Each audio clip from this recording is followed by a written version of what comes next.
نعبد وإياك نستعين اهدنا الصراط المستقيم صراط الذين أنعمت عليهم غير المغضوب عليهم ولا الضالين. بسم الله الرحمن الرحيم.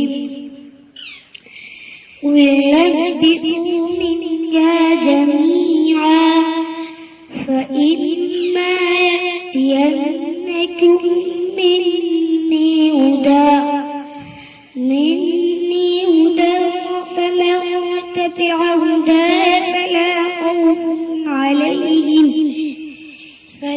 خوف عليهم ولا هم يحزنون.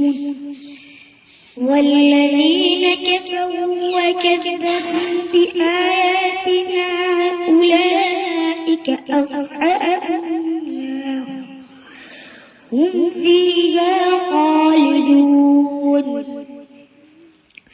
يا بني إسرائيل اذكروا نعمتي التي أنعمت عليكم وأوفوا بعهدي أوف بعهدكم وإياي فارهبون. وآمنوا بما أنزلت مصدقا لما معكم ولا تكونوا أول كافر به ولا تشتروا بآياتي ثمنا قليلا وإياي فاتقون. صدق الله العظيم.